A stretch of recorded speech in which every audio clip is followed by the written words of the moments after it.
Hi everyone, I welcome you all on this channel that is Shine in Law with Dr. मिथुन। आज हम बहुत ही एक basic concept के बारे में डिस्कस करेंगे जिसे हम बोलते हैं लॉ। लॉ होता क्या है?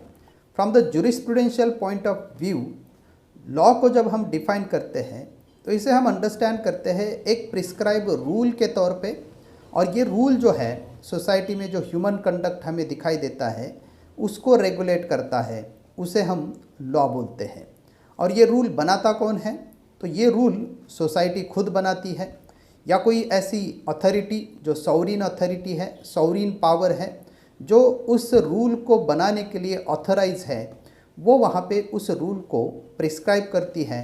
एंड अकॉर्डिंग टू रूल जो ह्यूमन कंडक्ट है उसको अगर रेगुलेट किया जाता है तो उसे हम लॉ बोलते हैं। नाउ अलग अलग ऑथर है और अलग अलग ऑथर ने इसको अलग अलग तौर पे डिफाइन किया है।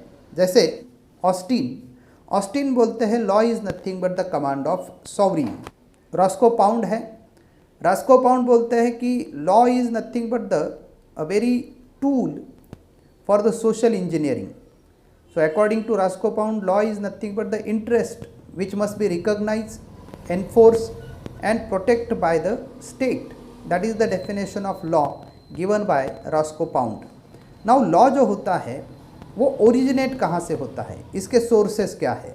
तो इसके सोर्सेस में जब हम जाते हैं तो हमें अंडरस्टैंड होता है कि लेजिस्लेशन एक लॉ का सोर्स है, जो हम पार्लियामेंट के तौर पे अंडरस्टैंड करते हैं कि पार्लियामेंट को मेन फंक्शन दिया गया है कि वो लॉ बनाने का काम करे।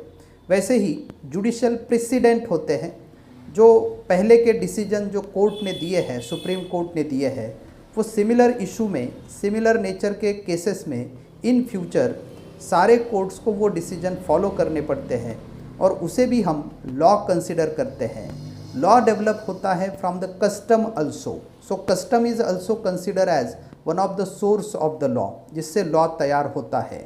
तो लॉन्ग प्रैक्टिसेस जो एंशंट टाइम से जो प्रैक्टिसेस चलती आई हैं, वो सोसाइटी में प्रैक्टिसेस रूटेड है, और वो उस मैनर में रूटेड है कि जो रीजनेबली सारी सोसाइटी एक ही साथ उसको फॉलो करती है, उसे भी हम लॉ बोलते हैं। तो वो भी एक सोर्स माना जाता है लॉ का।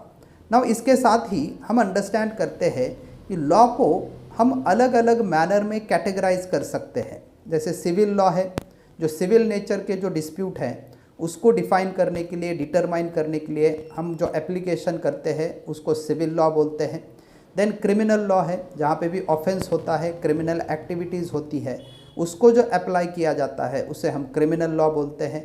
देन पर्सनल लॉ जो होता है उसमें भी हमारे सक्सेशन है, मैट्रिमोनियल डिस्प्यूट्स है, मैट्रिमोनियल सेरेमनीज़ है, या फिर हेयरशिप के जो ट्रांजैक्शंस है उसको हम पर्सनल लॉ के तौर पे रेगुलेट करते हैं। देन लेबर फैटर्निटी है या फिर ट्रेड यूनियंस है, उनके लिए भी हम अलग अलग, फैक्ट्रीज़ है, इंडस्ट्रीज़ है, उनके लिए भी हम देखते हैं कि अलग अलग तौर पे लेजिस्लेशंस या लॉज जो है वो बनाए जाते हैं। In article 13(3)(a) of the constitution law का जो डेफिनेशन है वो इंक्लूसिव मैनर में दिया है, जिसे हम अंडरस्टैंड करते हैं law means and includes all rules, regulation, bylaws, notification, order और ordinance enforceable within the territory of India, that is known as a law. तो उसमें मैन मेड लॉ भी है, और उसमें जो हम देखते हैं कि कस्टमरी मैनर में जो कस्टम के साथ आया है, या सोसाइटी ने अपने प्रैक्टिसेस जो डेवलप किया है, जो मोरालिटी के बेसिस पे जो लॉ डेवलप किया है, जो प्रैक्टिसेस डेवलप की है, उसको भी आर्टिकल 13 ने लॉ करके रिकॉग्नाइज किया है। So in short this is all about the concept of law. In short you can understand. So I hope ये वीडियो आपको अच्छा लगा होगा, ये कंसेप्ट आपको अंडरस्टैंड हुआ होगा। So here I am stopping with this video. अगर ये वीडियो आपको अच्छा लगता है तो ज़रूर इसको लाइक करें, शेयर करें और इस चैनल को सब्सक्राइब करना ना भूलें। Thank you very much. Thank you.